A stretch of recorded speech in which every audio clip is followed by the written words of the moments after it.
இந்த ஒரு உயிரினம் தாங்கிட்ட இருக்கிற ஒரு திரவத்தை வச்சு எதிரியோட கண் பார்வையை செயலிழக்க செய்யுமா? அப்படி இது என்ன உயிரினம்? அதை பத்தி தான் இன்னைக்கு நம்ம கண்டென்ட்ல பார்க்க போறோம்.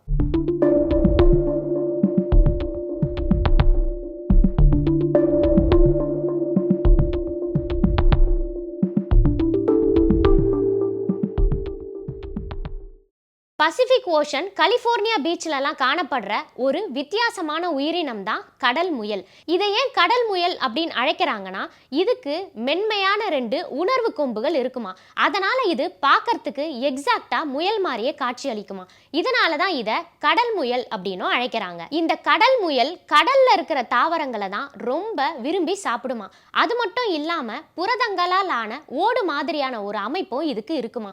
மேலும் கடல் பாசி அப்படின்னா இதுக்கு ரொம்பவே பிடிக்குமா.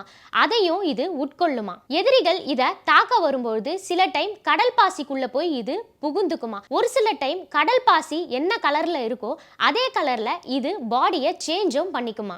சில டைம் இந்த கடல் முயலை பெரிய மீன்கள் தாக்க வரும்பொழுது இது மை போன்ற ஒரு திரவத்தை அதோட கண்ணில் ரொம்ப ஸ்பீடா தெளிச்சிடுமா. இதனால அந்த மீனுக்கு கொஞ்ச நேரம் கண்ணே தெரியாதாம். அது மட்டும் இல்லாம இந்த திரவத்துல மெடிசன்ஸும் தயாரிக்கிறாங்களாம்.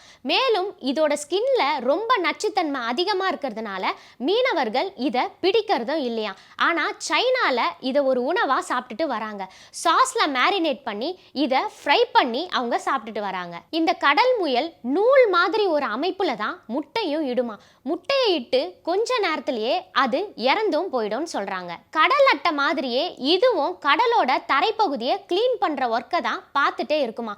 இதனால சுற்றுச்சூழலை பாதுகாக்கிற விஷயத்துல இது முக்கிய பங்கு வகிக்கிறதாகவும் சொல்லப்படுது.